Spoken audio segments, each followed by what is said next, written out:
Good afternoon, welcome to good health. Spondylosis సమస్యతో బాధపడుతున్నారా? Cervical lumbar spondylosis కి హోమియోపతిలో ఎటువంటి చికిత్స అందుబాటులో ఉంది మనకు తెలియచేయడానికి హోమియోకేర్ ఇంటర్నేషనల్ డాక్టర్ అంబికా గారు మనతో పాటు ఉన్నారు. వారిని అడిగి మరిన్ని విషయాలు తెలుసుకుందాం. Hi doctor, good afternoon. Very good afternoon. Yes doctor, ముందుగా చెప్పండి, స్పాండిలైసిస్ అంటే ఏంటి అండ్ ఇది రావడానికి రీజన్స్ ఏంటి? Degeneration of the spinal vertebral column అంటే మన వెన్నుపూస అనేది కంప్లీట్గా 33 చిన్న ఎముకలతో ఫామ్ అయి ఉంటుంది. సో ఈ 33 వర్టిబ్రల్ బాడీస్ ఏవైతే ఉంటాయో చిన్న చిన్న బోన్స్, ఈ బోన్ని వర్టిబ్రే అంటాం. వీటి మధ్యలో మనకు వెన్ను నాళం అంటే మెదడు నుంచి వచ్చే వెన్ను నరాలన్నీ కూడా ఈ వర్టిబ్రల్ కెనాల్ నుంచి పాస్ అవుతూ మెడ దగ్గర నుంచి చేతుల వరకు, నడుం దగ్గర నుంచి కాళ్ళ వరకు సరఫరా అవుతుంటాయి. ఎట్ ద సేమ్ టైం ఈ వర్టిబ్రల్ హైట్ బాడీస్ మధ్యలో డిస్క్ అనే పదార్థం రబ్బరీ కుదురు లాంటి పదార్థం ఇది. సో ఈ డిస్క్ అనే పదార్థం అనేది రెండు ఎముకల మధ్యలో ఒక ఫ్రిక్షన్ మాదిరి మూమెంట్ అనేది ఇస్తూ మనం చేసే కదలికలు, మెడ యొక్క కదలిక కానీ నడుము యొక్క బెండింగ్ కానీ ఇవన్నీ కూడా అంటే ఒక స్ప్రింగ్ మాదిరి హెల్ప్ చేయడానికి ఈ డిస్క్ అనేది ఉపయోగపడుతుంది. ఎట్ ద సేమ్ టైం ఈ వెన్ను ఎముక అనేది కంప్లీట్గా ఇది ఎస్ షేప్ కర్వేచర్లో కొద్దిగా ఏర్పడి ఉంటూ upper back, middle back and lower back కింద డివైడ్ అయి ఉంటుంది. ఈ 33 బోన్స్ అన్నీ కూడా సర్వైకల్ వర్టిబ్రేస్ అని మెడ ప్రాంతం దగ్గర ఉన్న వర్టిబ్రేస్ని సర్వైకల్ వర్టిబ్రేస్ అంటాం. దాని కింద ఉన్న vertebrae thoracic and at the same time కింద లోవర్ బ్యాక్ కింద డివైడ్ అయిన ఏరియాని మనం L1 to L5 lumbar vertebrae, sacrum and coccyx అనే బోన్తోని కంప్లీట్ ఈ బోన్ ఫార్మేషన్ ఉంటుంది. అండ్ ఇక్కడ ఈ డిస్కే కాకుండా స్పైనల్ కెనాల్, స్పైనల్ నర్వ్సే కాకుండా దాని చుట్టూరా లిగమెంట్స్, టెండాన్స్, మజిల్స్తోని ఈ బోన్ ఫార్మేషన్ అని ఉంటుంది. సో ఈ స్పాండిలోటిస్ చేంజెస్లో ఏమవుతుందంటే మనకు కంప్లీట్గా డీజనరేషన్ ఆఫ్ ద జాయింట్ అంటే ఎముకల మధ్యలో డిస్క్ అరిగిపోయి స్లిప్ డిస్క్ కానీ, హర్నియేటెడ్ డిస్క్ కండిషన్స్ కానీ, స్పైనల్ కెనాల్ స్టెనోసిస్ కానీ కంప్లీట్గా అరుగుదల ప్రొసీజర్, దీన్ని స్పాండిలోసిస్ అంటారు. స్పాండిలైటిస్ అనే లక్షణాలు ఎక్కడ చూస్తాం? ఎనీ కైండ్ ఆఫ్ ఇన్ఫ్లమేషన్ అంటే మనం కూర్చునే రాంగ్ పొజిషన్లో వాపు రావడం, లేదా కంటిన్యూగా అక్యూట్ పెయిన్లో కంటిన్యూగా డ్రైవింగ్ చేసేటప్పుడు కొద్దిగా వాపు, స్టిఫ్నెస్ ఉన్నప్పుడు ఇక్కడ పెద్దగా డిస్క్ బల్జెస్ కానీ, మల్టిపుల్ ప్లేసెస్లో హర్నియేషన్ కానీ, నర్వ్ పైన ప్రెషర్ పడడం కానీ ఉండదు. జస్ట్ సమ్ కైండ్ ఆఫ్ వాపు అండ్ ఇన్ఫ్లమేటరీ చేంజెస్ మనం గమనించవచ్చు. ఈ చేంజెస్ మనం ఎవరిలో ఎక్కడ ఎక్కువ నోటీస్ చేస్తుంటామంటే స్పాండిలోసిస్ అనేది మోస్ట్లీ మనం అబ్జర్వ్ చేసే కేసెస్ ఏజ్ రిలేటెడ్ ప్రొసీజర్ అరుగుదల మార్పులు అనేవి ఏర్పడుతూ ఉంటాయి. కాబట్టి సర్టన్ ఏజ్లో ఆస్టియోఫైటిక్ చేంజెస్ కానీ, ఆస్టియోపోరోటిక్ చేంజెస్ కానీ ఎదురవుతూ ఉన్నప్పుడు ఈ స్పాండిలోసిస్ అనేది చూడొచ్చు. అండ్ ఈ మధ్య కాలంలో ఈ కేసెస్ స్పాండిలోసిస్ కానీ, స్పాండిలైటిస్ కానీ ఎక్కువగా ఇంక్రీజ్ అవ్వడానికి కారణం మన లైఫ్ స్టైల్లో వచ్చిన చేంజెస్ అని చెప్పొచ్చు. రాంగ్ పోస్చర్స్లో కూర్చోవడం, గంటల తరబడి ఒకే పొజిషన్లో కూర్చోవడం, శక్తికి మించి పనులు చేయడం, అంటే రాంగ్ పోస్చర్లో గంటల తరబడి కూర్చుంటూ ఎట్లాంటి మధ్యలో ఫిజికల్ యాక్టివిటీ లేకుండా, అండ్ ఫిజికల్ లేబర్స్లో ఎక్కువగా బరువులు ఎత్తే వాళ్ళలో, అండ్ టైలరింగ్ వర్క్స్ చేసే వాళ్ళలో, అంటే వాళ్ళు ఒక సెమీ సుపైన్ పొజిషన్లో అలా గంటల తరబడి కూర్చొని ఉంటారు. సో నెక్ మజిల్స్ కానీ, డిస్క్ కానీ దెబ్బతినే ఛాన్సెస్ ఎక్కువ ఉంటాయి. అండ్ గతుకుల రోడ్లలో ఫ్రీక్వెంట్గా ప్రయాణం చేసే వాళ్ళలో మోర్ దెన్ 40 kilometers రోజు ప్రయాణం చేయాల్సి వస్తుంది. లేదా టీచర్స్ కానీ, కంప్యూటర్ ఆపరేటింగ్ వర్క్ చేసే వాళ్ళలో కానీ ఈ రిస్క్ ఫ్యాక్టర్స్ ఎక్కువగా ఉంటాయని చెప్పొచ్చు. సో ఇది ఎక్కువగా లాంగ్ టుగెదర్ కంటిన్యూ అయ్యే కొద్దీ గ్రాడ్యువల్గా అరుగుదల మార్పులు అనేవి చిన్న ఏజ్లో స్టార్ట్ అయ్యే ఛాన్సెస్ ఉంటాయి. డాక్టర్, స్పాండిలోసిస్ ఎన్ని టైప్స్లో ఉంటుంది? సో స్పాండిలోసిస్ ఎప్పుడైతే మనకు ఈ upper back, middle and lower back కింద కనుక మనం డివైడ్ చేసినట్టయితే ఒక పర్సన్ మెడ నొప్పి కానీ, నడుము నొప్పి కానీ కంప్లైంట్ చేస్తున్నారు. సో ఈ నొప్పి అనేది మోర్ దెన్ 6 weeks పర్సిస్టింగ్గా ఉందా, నొప్పి వల్ల ఆ పర్టికులర్ జాయింట్ యొక్క కదలిక అనేది రిస్ట్రిక్ట్ అవుతుందా, అంటే మెడ నొప్పి వచ్చినప్పుడు స్టిఫ్నెస్ ఉంటుందా, లేదా కంప్లీట్గా కళ్ళు తిరిగినట్టు అనిపించడమా, నెక్ స్టిఫ్నెస్ తీవ్రంగా ఉందనుకోండి, అక్కడ మల్టిపుల్ ఏరియాస్లో డిస్క్ బల్జెస్ ఉన్నట్టు, అండ్ గిడ్డినెస్ వస్తుంది, తీవ్రంగా నర్వ్ కంప్రెషన్ సివియారిటీ పెరుగుతున్నట్టు. స్పైనల్ కెనాల్ స్టినోసిస్ అంటే వెన్ను నరాలు వెళ్ళే నాళం ఏదైతే ఉంటుందో అది ఇరుకుగా మారుతుంది. స్పాండైలోలిస్థెసిస్ కండిషన్, ఈ స్పాండైలోలిస్థెసిస్ కండిషన్లో ఏంటంటే వెన్ను ఎముకని పట్టి ఉంచే లిగామెంట్స్ అండ్ టెండాన్స్ పరిమితికి మించి ముందు వెనక్కి సాగడం వల్ల బ్యాక్ పెయిన్ వస్తుంది. ఇక్కడ కూడా డిస్క్ ఎఫెక్ట్ అవుతుంది. కానీ స్పాండైలోలిస్థెసిస్, స్పైనల్ కెనాల్ స్టినోసిస్లో వెన్ను నాళం అనేది ఇరుకుగా మారుతుంది, అక్కడ నర్వ్స్ తీవ్రంగా నాళం ఇరుకుగా మారడం వల్ల కంప్రెషన్లోకి వెళ్తుంది. స్పైనల్ కెనాల్ స్టినోసిస్లో మనకు నొప్పి కండిషన్ కంప్లైంట్స్ కూడా వేరియేషన్ అవుతుంటాయి. పెయిన్ అనేది ఫ్రంట్ ఆఫ్ ద థై వరకు రావడం, అట్లీస్ట్ ఒక 10 నుంచి 20 అడుగులు కూడా వేయలేకపోవడం, ఇలాంటి లక్షణాలు కనిపించవచ్చు. And next disc bulges, disc herniation. So multiple లెవెల్స్లో ఉన్నాయా, C4, C5, C6 ప్లేసెస్లో ఉన్నాయా, లేదంటే నెక్స్ట్ మనకు అక్కడ L3, L4, L5 sacrum and bone పైన ప్రెషర్ పడుతుందా, ఇలా ప్రెషర్ పడుతున్నప్పుడు డెఫినెట్గా అక్కడ మనకి సయాటికా సిమ్టమ్స్ కనిపించే ఛాన్సెస్ ఉంటాయి. కొంతమందికి సింగిల్ లెగ్ ఎఫెక్టెడ్ ఉన్నా, కొంతమందికి 2 లెగ్స్లో కూడా సయాటిక్ న్యూరైటిస్ లక్షణాలు కనిపిస్తూ ఉంటాయి. So depending upon the internal pathology ఏం చేంజెస్ జరుగుతున్నాయి, డిస్క్ బల్జ్ ఉందా, డిస్క్ అనేది ఒక షాక్ అబ్జార్బర్ లాంటి మెటీరియల్, కానీ అది ఎముకల మధ్యలో ప్రెషర్లోకి వెళ్ళిపోయి గుజ్జు అనేది బయటికి వస్తూ పక్కన ఉన్న వెన్ను నరం ప్రెషర్ ఇచ్చినప్పుడు డెఫినెట్గా అక్కడ సయాటిక్ అనే నరం ప్రెషర్లోకి వెళ్తుంది. కాబట్టి నొప్పి అనేది నడుం ప్రాంతంలోనే కాకుండా బ్యాక్ ఆఫ్ ద థై కానీ, ఫ్రంట్ ఆఫ్ ద థై కానీ, లేదా middle part of the thigh వరకు పెయిన్ రేడియేట్ అవ్వడం, కూర్చున్నా లేసినా అంటే ఒకలాంటి అసౌకర్యం ఉండడం, లేదా మూమెంట్ కూడా రెస్ట్రిక్ట్ అవ్వడం, ఇవి ఇంటర్నల్ ప్యాథాలజీ ఎంతవరకు డ్యామేజ్ అవుతుంది దాన్ని బట్టి ప్రాబ్లం అనేది కనిపించే ఛాన్సెస్ ఉంటాయి. అండ్ ఇంకా కొన్ని కండిషన్స్, కొంతమందికి సర్వైకల్ పెయిన్తో రావచ్చు, కొంతమంది లుంబార్ పెయిన్తో అంటే లో బ్యాక్ పెయిన్తో. సో ఇవి లైఫ్ స్టైల్ వల్లే కాకుండా అండ్ ఏజ్ రిలేటెడ్ ప్రొసీజర్ వల్ల కాకుండా ట్రామాటిక్ అంటే కింద పడ్డప్పుడు మేజర్ ఫ్రాక్చర్స్ అవ్వకపోయినా మినిమల్ డిస్క్ బల్జెస్తో, కొంతమంది పోస్ట్ కింద పడ్డ తర్వాత బ్యాక్ పెయిన్ కానీ అది అంటుంటారు, అప్పుడు MRI బాగానే ఉంది కాకపోతే గ్రాడ్యువల్గా పెయిన్ వస్తుంది అని అంటుంటారు. So we have to rule out past history. And సడన్గా వెయిట్ ఎత్తడం వల్ల కూడా డిస్క్ బల్జ్ అయ్యే ఛాన్సెస్ ఉంటుంది, నర్వ్ కంప్రెషన్లోకి వెళ్ళే ఛాన్సెస్ ఉంటాయి. చాలామంది ఒకటేసారి 50 kgs కానీ, లేదా వర్కౌట్కి వెళ్ళినప్పుడు ఎక్కువ వెయిట్ ఎత్తినప్పుడు కానీ బ్యాక్ పెయిన్ ఆర్ నెక్ పెయిన్తో కంప్లైంట్తో వస్తుంటారు. So these are very smallest vertebral అంటే bony particles, and at the same time వాటి మధ్యలో ఉన్న గుజ్జు అనేది కూడా సాఫ్ట్ మెటీరియల్. సో తొందరగా ప్రెషర్లోకి వెళ్ళే ఛాన్సెస్ ఉంటాయి. మన రాంగ్ పొజిషన్స్ కావచ్చు, sudden change of any activity కావచ్చు, ఇది ప్రెషర్లోకి వెళ్ళే ఛాన్సెస్ ఉంటాయి. అండ్ ఎక్కువ మొబైల్ యూస్ చేస్తున్నప్పుడు కూడా హ్యాండ్ ఒక సైడు చెయ్యి లాగినట్టు అనిపించడం, నెక్ స్టిఫ్నెస్ ఉండడం, మెడ దగ్గర నొప్పి అనేది తీవ్రమైనప్పుడు పెయిన్ అనేది రేడియేట్ అవుతూ ఉంటుంది. లెఫ్ట్ సైడ్ కానీ రైట్ సైడ్ కానీ ఫింగర్ టిప్స్ వరకు పాకుతూ ఉండడం, తిమ్మిరి, మంట, స్పర్శ తగ్గినట్టుగా ఉండడం, కొంతమందికి చేతి వేళ్ళల్లో 2 వేళ్ళల్లో తిమ్మిరి స్పర్శ తగ్గినట్టు అనిపించడం, లేదా లాస్ట్ 3 ఫింగర్స్లో స్పర్శ తగ్గినట్టుగా అనిపించడం, గ్రిప్ పవర్ తగ్గిపోవడం, వర్టైగో లాంటి సెన్సేషన్. చాలామంది పేషెంట్స్లో సర్వైకల్ పెయిన్తో పాటు పెయిన్ లెఫ్ట్ సైడ్ కనుక ప్రెషరైజ్డ్ ఎక్కువ ఉన్నట్టయితే ఛాతీలోకి నొప్పి రేడియేట్ అవుతూ గ్యాస్ట్రిక్ అప్సెట్స్ ఉండడం, ఊపిరి పీల్చుకోవడం కష్టంగా ఉండడం, ఇవన్నీ లక్షణాలు కూడా మనకు కనిపిస్తూ ఉంటాయి. సో ప్రాబ్లమ్ సివియారిటీ ఎప్పటి నుంచి స్టార్ట్ అవుతుంది అండ్ దానికి అగ్రివేటింగ్ ఫ్యాక్టర్స్ ఏంటి, ఇనీషియల్ స్టేజెస్లో ఏమవుతుంది, ప్రాబ్లమ్ స్టార్టింగ్ స్టేజ్లో పెయిన్ ఎప్పుడో మనకు ప్రెషర్ వచ్చినప్పుడు కానీ, లేదా యాక్టివిటీ ఎక్కువ అయినప్పుడు కానీ పెయిన్ ఇస్తుంది. కానీ సివియారిటీ ఎపిసోడ్లో డైలీ పెయిన్ పర్సిస్టింగ్గా ఉంటుంది. సో ఇక్కడ వీ హ్యావ్ టు అంటే అలర్ట్ అవ్వాల్సి ఉంటుంది. And we have to rule out multiple disc herniations, spinal vertebral disc heights తగ్గిపోతున్నాయి అనేది రూల్ అవుట్ చేసుకోవాలి. డాక్టర్, సర్వైకల్ స్పాండిలైసిస్ ఉన్న వాళ్ళు ఎలాంటి జాగ్రత్తలు తీసుకోవాలి అండ్ వాళ్ళ డైలీ లైఫ్లో ఎలాంటి డిస్టర్బెన్సెస్ వాళ్ళు ఫేస్ చేస్తారు? యా, స్పాండిలోసిస్లో ముఖ్యంగా number of disc bulge issues కనిపిస్తూ ఉంటాయి కాబట్టి either cervical or lumbar area. So bulge అనేది నర్వ్ పైన ప్రెషర్ ఇస్తుంది. సో పెయిన్ లోకలైజ్డ్ ఉండకుండా రేడియేట్ అవుతుంది. When nerve is getting compress pain radiate అవుతుంది.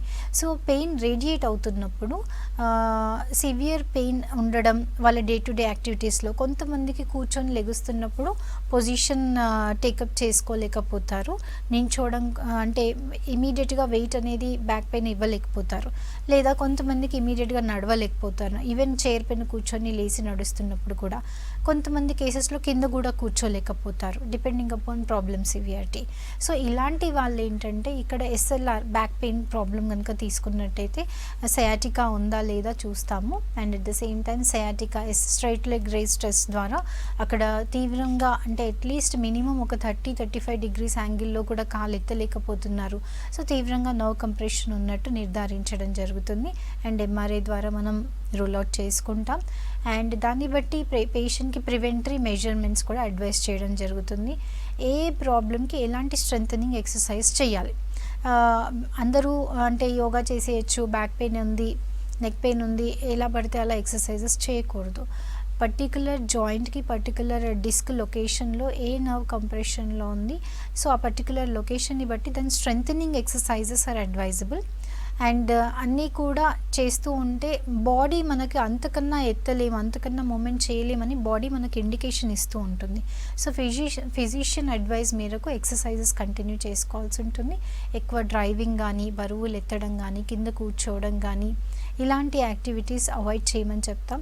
ఎవరి లైఫ్ స్టైల్లో కూర్చొని వర్క్ చేస్తున్నారు, అట్లీస్ట్ 1 అవర్కి ఒకసారి మూమెంట్ అనేది ఇవ్వాలి. అలా సెడెంటరీగా అలా కంటిన్యూగా కూర్చోవడం, కంటిన్యూగా డ్రైవ్ చేయడం ఇవన్నీ కూడా మనకు లాంగ్ రన్లో అది స్లోగా ప్యాథాలజీ అనేది లాంగ్ రన్లో డిఫెక్ట్ అవుతుందని ఒక ఇండికేషన్. సో ఎగ్జైటింగ్ ఫ్యాక్టర్స్ కానీ, ట్రిగరింగ్ ఫ్యాక్టర్స్ కానీ కంట్రోల్ చేస్తూ మేనేజ్మెంట్ థెరపీస్ తీసుకుంటూ మెడికేషన్ తీసుకుంటే ఈ ప్రాబ్లమ్స్ కామన్గా 80% మనకి అందరిలో కనిపిస్తున్న ప్రాబ్లమ్స్ ఇవి. అందరి వర్క్ స్టైల్ కూడా సిస్టమ్తో రిలేటెడే ఉంది. అందరూ కూర్చొని వర్క్ చేయాల్సి వస్తున్నా, కొంతమంది డ్రైవింగ్ ఎక్కువ చేస్తున్నా, కొంతమంది లైఫ్ స్టైల్లో ఎవరి లైఫ్ స్టైల్కి వారు శక్తికి మించి పనులు చేయడం, బియాండ్ ద లిమిట్ ఒక జాయింట్ని కానీ ఒక మజిల్ టోన్ని కానీ స్ట్రెయిన్లోకి ఇవ్వడం వల్ల డెఫినెట్గా ప్రాబ్లం అనేది ఎఫెక్ట్ అవుతుంది. డాక్టర్ కాల్ తీసుకుందాం. Yeah. హలో రాజు నాయక్ గారు, చెప్పండి మీ ప్రాబ్లం ఏంటి చెప్పండి. డాక్టర్ గారు ఉన్నారు, మాట్లాడండి. Okay madam. రాజు చెప్పండి. గారు హలో మేడం. చెప్పండి సార్. మేడం మొఖాల నొప్పి బాగుంది మేడం. ఓకే, ఎంతకాలం నుంచి ఉందండి? ఈ మాకు దగ్గర దగ్గర సంవత్సరం పాటు ఉందండి మేడం. చాలా మనకు నొప్పుల టాబ్లెట్ అయ్యి తింటున్నాం. ఓకే, మోకాలు నొప్పితో పాటు వాపు ఏమైనా ఉంటుందా? అవును మేడం. ఏజ్ ఎంత అండి ఇప్పుడు మీది? నాకు 46 ఉంటాయి మేడం. 46 ఇయర్స్. ఒకటే మోకాల్లో ప్రాబ్లం ఉందా అండి? 2 మోకాళ్ళల్లో కూడా నొప్పి ఉందా? మేడం నొప్పి ఒకే కాల్లో ఉందా, 2 కాళ్ళల్లో కూడా ఉందా? ఒకే కాలు ఉంది, అప్పుడు తిమ్మిరి కూడా వస్తుంది మేడం. తిమ్మిరి కూడా వస్తుంది. ఓకే, డాక్టర్ మా పక్క మా వేరే చెప్పండి.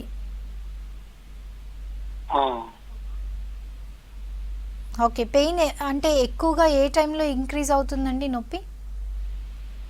ఇప్పుడు నేను ఫిటర్ గా పనిచేస్తాను మేడం. నైట్ సాయంత్రం నైట్ వచ్చి వెళ్తాం.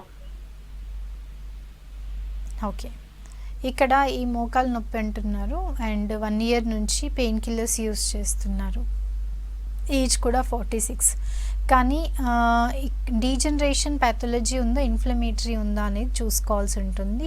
అరుగుదల మార్పుల కారణంగా వచ్చిన మోకాలి జాయింట్లో మనకి ఈ 2 మోచిప్పల మధ్యలో కార్టిలేజ్ గుజ్జు లాంటి పదార్థం అనేది అరిగిపోవడం వల్ల మనకు అక్కడ 2 ఎముక చివర్లు ఒకదానికొకటి తగులుతూ వాపు ఉండడం, కింద కూర్చోలేకపోవడం, నడవలేకపోవడం, మార్నింగ్ నిద్ర లేచిన తర్వాత కొంచెం నడవడం అనేది ఒక 20-30 స్టెప్స్ వేస్తే కానీ జాయింట్ ఫ్రీ అవ్వలేకపోవడం, ఇవన్నీ లక్షణాలు కనిపిస్తుంటాయి. లేదా కొన్ని కండిషన్స్ ఈఎస్ఆర్ కానీ ఆర్ఏ ఫ్యాక్టర్ కానీ ఏస్ఓ టైటర్ కానీ పాజిటివ్ ఉన్నప్పుడు, యూరిక్ యాసిడ్ లెవెల్స్ పాజిటివ్ ఉన్నప్పుడు పెయిన్ కిల్లర్స్ వేసినంత వరకు తగ్గడం, మళ్ళీ పెయిన్ ఎక్కువ రావడం, ఇవి ఈ లక్షణాలు గమనిస్తుంటాం. సో మీ పాత రిపోర్ట్స్ అన్నీ ఒకసారి స్టడీ చేయాల్సి ఉంటుంది. అరుగుదల వల్ల వస్తుందా లేదనంటే ఏమన్నా ఇన్ఫ్లమేటరీ చేంజెస్, దాన్ని బట్టి మీకు సపోర్టివ్ ట్రీట్మెంట్ మనకు హోమికేర్ ఇంటర్నేషనల్లో కాన్స్టిట్యూషనల్ మెడిసిన్ ద్వారా ఇవ్వడం జరుగుతుంది. అండ్ జాయింట్కి పటిష్ఠితం చేసే కాంబినేషన్స్, కాల్షియం, గ్లూకోజమైన్, విటమిన్ లాంటి కాంబినేషన్స్ మనకి కాన్స్టిట్యూషనల్ మెడిసిన్ ద్వారా పికప్ ఇస్తూ జాయింట్ అనేది రిలీఫ్ ఇస్తుంది. ఎట్లాంటి పెయిన్ కిల్లర్ లేకుండా మీకు జాయింట్ రీడెవలప్మెంట్ కోసం యూజ్ అవుతుందండి. డాక్టర్, సియాటికా అంటే ఏంటి అండ్ దీనికి సిమ్టమ్స్ ఎలా ఉంటాయి? ఓకే, సయాటికా అనేది మన శరీరంలో ఉన్న నరాలన్నిటికల్లా ద లాంగెస్ట్ నరం అని చెప్తాము. పెద్ద నరం ఇది ఇరువైపులా ఏర్పడి ఉంటుంది. ఇది మనకు L3, L4, L2, L3 origin నుంచి ఇక్కడ నుంచి మొదలుకొని దీని బ్రాంచెస్ అనేవి జనేంద్రియాలకు సరఫరా చేస్తూ బ్యాక్ ఆఫ్ ద థై నుంచి తోడ ప్రాంతం దగ్గర నుంచి కాలి బొటన వేలి వరకు సరఫరా అవుతుంది. ఎప్పుడైతే మనకు డిస్క్ బల్జ్ ఇష్యూస్ ఉంటాయో, disc herniations, slip disc conditions లాంటి ప్రాబ్లమ్స్లో డిస్క్ అనేది బయట ఉన్న లేయర్ రప్చర్ అయిపోయి ఇంటర్నల్ న్యూక్లియస్ అండ్ పల్పోసస్ లాంటి మెటీరియల్, అంటే ఇది కొద్దిగా ఇన్ఫ్లమేషన్లోకి వెళ్ళిపోవడం వల్ల నరం అనేది కంప్రెషన్లోకి వెళ్తుంది. నరం కంప్రెషన్లోకి వెళ్ళినప్పుడు అది ఏ ప్రాంతంలో ఎంత తీవ్రంగా ఎఫెక్ట్ అవుతుందో దాన్ని బట్టి లక్షణాలు కనిపిస్తుంటాయి. కొంతమందికి నడుం ప్రాంతం నుంచి ఓన్లీ బటక్స్ వరకు పెయిన్ ఉంటుంది, కొంతమందికి కొంచెం మోకాలి వెనకాల ప్రాంతం వరకు పెయిన్ ఉంటుంది, కొంతమంది కేసెస్లో ఏంటంటే కాలి బొటనవేలి వరకు కూడా కూర్చొనివ్వదు, నించొనివ్వదు తీవ్రత ఎక్కువైనప్పుడు, అక్యూట్ సయాటిక్ న్యూరైటిస్లో. ఈవెన్ తుమ్మినా, దగ్గినా, నొప్పి తీవ్రత పెరగడం, అంటే బాడీలో ఎట్లాంటి రిఫ్లెక్స్ అండ్ ప్రెషర్ మూమెంట్ వచ్చినా ఈ నర్వ్ కంప్రెషన్ సివియరిటీ ఎక్కువ ఉన్నట్టయితే పెయిన్ ఇమీడియట్గా షాక్ కొట్టినట్టుగా ఎలక్ట్రిఫైయింగ్ పెయిన్స్ అనేవి కనిపిస్తుంటాయి. సో దీనివల్ల కింద కూర్చోలేరు, వీళ్ళు ఫ్రీగా నడవలేరు. ఒక్కొక్కసారి అక్యూట్ సయాటిక్ పెయిన్లో ఈవెన్ బాడీ పోస్చర్ అనేది కూడా ఒకవైపు బెండ్ అయిపోతుంటారు. Depends upon the severity of nerve compression severity. So ఇక్కడ బల్జెస్ ఏమైనా రూల్ అవుట్ చేసుకోవాలి, herniated slip disc conditions rule out చేసుకోవాలి. And front of the thigh కనుక పెయిన్ రేడియేట్ అవుతుందని అంటే స్పైనల్ కెనాల్ స్టెనోసిస్ ఉందా లేదా చూడాలి. కొంతమందికి ఫీమేల్స్లో డ్యూరింగ్ ప్రెగ్నెన్సీ కానీ పోస్ట్ డెలివరీ కూడా బ్యాక్ పెయిన్ వస్తుంది.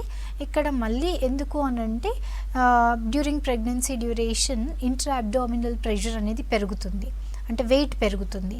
ప్రెగ్నెన్సీ టైంలో more than 6 to 8 kgs weight అనేది పెరుగుతారు కాబట్టి పొట్టపైన ప్రెషర్ పడడం వల్ల కొంచెం పోస్చర్ టిల్ట్ అవ్వడం వల్ల వెనకాల బ్యాక్ ఏరియాలో సపోర్ట్ ఇచ్చే మజిల్ పైరిఫార్మిస్ మజిల్ అంటారు. ఈ మజిల్ స్పాజంలోకి వెళ్తుంది. స్పాజంలోకి వెళ్ళినప్పుడు బ్యాక్ పెయిన్, చాలామంది పోస్ట్ డెలివరీ కానీ డ్యూరింగ్ ప్రెగ్నెన్సీ కానీ బ్యాక్ పెయిన్ ప్రాబ్లం చెప్తుంటారు. సో ఇది ఫిజియలాజికల్ చేంజెస్ వల్ల వచ్చిన ప్రాబ్లం. దీన్ని చిన్న చిన్న ఎక్సర్సైజ్తో ఓవర్కమ్ అవుతే తగ్గిపోతుంది. నెగ్లెక్ట్ చేసే కొద్దీ ఈవెన్ ఆ రాంగ్ పోస్చర్ కాస్త డిస్క్ మీద ప్రెషర్ పడే ఛాన్సెస్ ఉంటాయి. ఇలా ఒక పర్సన్ పెయిన్తో సఫర్ అవుతున్నారు అని అంటే ఆ పెయిన్కి ఎయిల్మెంట్స్ ఫ్రమ్ ఎలా స్టార్ట్ అయింది and at the same time వాళ్ళ లైఫ్ స్టైల్ ఎలా ఉంది, సో ఈ కంప్లైంట్స్ అన్నీ కూడా తీసుకొని తనకి సపోర్టివ్ మెడిసిన్స్ ఇవ్వడం వల్ల అండ్ మేనేజ్మెంట్ థెరపీ అడ్వైస్ చేయడం వల్ల డెఫినెట్గా మంచి రిజల్ట్ ఉంది. And at the same time ఈ మధ్యకాలంలో పాస్ట్ ఒక 1.5 year నుంచి కూడా అందరి లైఫ్ స్టైల్ కూడా కంప్లీట్గా లైక్ సన్ ఎక్స్పోజర్ లేదు, ఎండకి ఎక్స్పోజ్ అవ్వలేకపోవడం, విటమిన్ D3 సింథసిస్ అనేది తగ్గిపోతుంది, కాల్షియం తగ్గిపోవడం అండ్ ఎట్లాంటి ఫిజికల్ యాక్టివిటీ లేకపోవడం వల్ల neck and back pain issues ఎక్కువగా ఉన్నాయి. అండ్ ఎక్కువగా సాఫ్ట్వేర్స్లో వర్క్ ఫ్రమ్ హోమ్ ఆప్షన్ ఉన్నప్పుడు దీనివల్ల కూడా బ్యాక్ పెయిన్ ఇష్యూస్ కానీ నెక్ పెయిన్ ఇష్యూస్ కానీ ఎక్కువ అవుతున్నాయి. సో ప్యానిక్ అవ్వకుండా వాళ్ళ లైఫ్ స్టైల్లో ఎట్లాంటి చేంజెస్ తీసుకొని వచ్చి అర్లియర్ స్టేజ్లోనే కనుక మెడికేషన్ కంటిన్యూ చేసుకుంటే తీవ్రమైన నర్వ్ కంప్రెషన్ సివియారిటీ ఉండదు. దాని యొక్క మైలోపతి సిమ్టమ్స్ కానీ సయాటిక్ న్యూరైటిస్ కానీ ఇలాంటి కాంప్లికేషన్స్ నుంచి మనం త్వరగా బయటికి రావచ్చు. డాక్టర్ కాల్ తీసుకుందాం. హలో నారాయణ గారు, ఎస్ చెప్పండి, మీ ప్రాబ్లం ఏంటి? చెప్పండి నారాయణ గారు. హలో. డాక్టర్ గారు ఉన్నారు, మాట్లాడండి. మేడం, నాకు ఎడమ రొండిలో నొప్పి ఉన్నది, వాపు ఉన్నది. ఓకే, రొండి భాగంలో అంటే రొండిలో కాకపోవచ్చు, జాయింట్ పెయిన్ కావచ్చు, మరి అది ఏమో తెలుస్తలేదు, మరి ఎలా? ఎంతకాలం నుంచి ఉందండి ప్రాబ్లం మీకు? అమ్మా, ఎంతకాలం నుంచి ఉంది ప్రాబ్లం? ఇది ఒక 2-3 నెలలు అయింది అనుకుంటా. నా వయసు సుమారుగా 69. ఓకే అండి. సో ఎక్స్రే ఏమైనా తీయించారా? ముందుగా ఎక్స్రే తీయించండి. సో వాపు దేని వల్ల వస్తుంది, ఎక్స్రే పర్టికులర్ ఏరియా ఎక్స్రే అనేది తీయించండి సార్. దీని ద్వారా ఎక్స్రేలో మనకి ఏం ప్రాబ్లం ఉందో తెలుస్తుంది. దాన్ని బట్టి మనం ఫర్దర్ ట్రీట్మెంట్లోకి వెళ్ళాల్సి ఉంటుంది. మీకు ఏమైనా డయాబెటిక్ హిస్టరీ ఉందా, హైపర్ టెన్షన్ హిస్టరీ ఉందా, మీ కంప్లీట్ హెల్త్ ఫైల్ అనేది కనుక తీసుకుని దగ్గరలో ఉన్న బ్రాంచ్ని కనుక విజిట్ అయినట్టయితే మీ కంప్లైంట్స్ని బట్టి ఫర్దర్ ఇన్వెస్టిగేషన్ అడ్వైస్ చేసి ట్రీట్మెంట్ ఉంటుందండి. ఎస్ డాక్టర్, ఈ స్పాండిలోసిస్ కానీ సయాటికా కానీ వంశపారంపర్యంగా వచ్చే ఛాన్స్ ఉందంటారా? ఈ స్పాండిలోసిస్ అండ్ డీజనరేటివ్ చేంజెస్ వంశపారంపర్యంగా వచ్చే ఛాన్సెస్ అనేవి తక్కువ అని చెప్పొచ్చు. వై బికాజ్ ఇక్కడ ఎట్లాంటి ప్యాథాలజీ అనేది మన డీజనరేటివ్ చేంజెస్, కొంతమందికి అర్లీ డీజనరేషన్ ఉండే ఛాన్సెస్ ఉంటుంది, ఆస్టియోపోరోటిక్ చేంజెస్ అక్కడ చాలా తక్కువ కేసెస్. ఇన్ఫెక్టివ్ ఆరిజిన్ ఉందనుకోండి వచ్చే ఛాన్సెస్ ఉంటుంది. అండ్ నెక్స్ట్ యాంకైలోజింగ్ స్పాండిలోసిస్, ఇది ఆటో ఇమ్యూన్ కండిషన్. యాంకైలోజింగ్ స్పాండిలోసిస్లో ఏమవుతుందంటే మన రోగనిరోధక వ్యవస్థ అనేది మన బాడీ పైనే హెల్దీగా ఉన్న టిష్యూస్ పైన దాడి చేసినప్పుడు ఈ యాంకైలోజింగ్ స్పాండిలోసిస్ అనేది వస్తుంది. దీన్ని ఆటో ఇమ్యూన్ కండిషన్ అంటారు. ఈ ఆటో ఇమ్యూన్ కండిషన్స్లో మనకి ankylosing spondylosis, rheumatoid arthritis, SLE లాంటి డిజీజెస్, సోరియాటిక్ ఆర్థరైటిస్, సోరియాసిస్ కానీ కన్సిడరేషన్లోకి తీసుకుంటాం. బట్ ఈ యాంకైలోజింగ్ స్పాండిలోసిస్లో ఏమవుతుందంటే కంప్లీట్గా వెన్నెముక దాని చుట్టూ ఉన్న కణజాలం బొంగు కర్రలాగా మారిపోతుంది. అంటే ఇన్ఫ్లమేటరీ అండ్ డీజనరేటివ్ చేంజెస్ అనేవి అన్ని జాయింట్స్లో ఒకేసారి మొదలవుతాయి. సో దీనివల్ల ఈ కేసెస్ అనేవి చాలా చిన్న ఏజ్ గ్రూప్లో చూస్తాము. 10 years నుంచి తీసుకున్నట్టయితే 30-35 years వరకు ఎక్కువ ఈ కేసెస్ డయాగ్నోజ్ అవుతుంటాయి. కొంతమంది పేషెంట్స్లో లాంగ్ రన్లో మనకు neck pain, back pain, stiffness ఎక్కువ ఉంది, యాంకిల్ పెయిన్ లేదా తుంటి నొప్పి అని కంప్లైంట్ చేస్తున్నారు, ఎన్ని మెడికేషన్స్ ఇచ్చినా కంట్రోల్ అవ్వట్లేదు అన్నప్పుడు HLA-B27 అనే యాంటీజెన్ పరీక్ష ద్వారా కనుక నిర్ధారణ చేసుకుంటే ఈ ఆటో ఇమ్యూన్ కండిషన్కి ప్రాపర్గా మెడికేషన్ పెట్టుకుంటే మనం కొంతవరకు డిజీజ్ పిక్చర్ని లిమిటైజ్ చేసుకోవచ్చు. సో ఇక్కడ డిజీజ్ పిక్చర్ని బట్టి ప్యాథాలజీని బట్టి ట్రీట్ చేయాల్సి ఉంటుంది. ఇఫ్ ఎట్ ఆల్ ఇనీషియల్ స్టేజెస్లో మేనేజ్మెంట్ థెరపీస్ అండ్ మెడికేషన్ ద్వారా రెస్పాండ్ అవుతున్నారంటే ఇట్స్ వెల్ అండ్ గుడ్. ఇంకా రెస్పాండ్ అవ్వట్లేదు అన్నప్పుడు ఇన్ఫెక్టివ్ ఆరిజినా, జన్యుపరమైన కారణాల, ఫ్యామిలీ హిస్టరీ పరంగా వచ్చే ఛాన్సెస్ తక్కువ, కానీ యాంకైలోజింగ్ స్పాండిలోసిస్ జన్యుపరంగా వచ్చే ఛాన్సెస్ కొద్ది వరకు ఉంటాయని చెప్పుకోవచ్చు. ఫ్యామిలీ హిస్టరీ లేకపోయినా వచ్చే ఛాన్సెస్ ఉంటాయి, ఎందుకంటే వాళ్ళ జీన్స్లో ఆ లోపం ఉంది కాబట్టి వచ్చే రిస్క్ ఫ్యాక్టర్స్ ఉంటాయి. ఎస్ డాక్టర్, కాల్ తీసుకుందాం. హలో హరిప్రసాద్ గారు, ఎస్ చెప్పండి, మీ ప్రాబ్లం ఏంటి? డాక్టర్ గారు ఉన్నారు.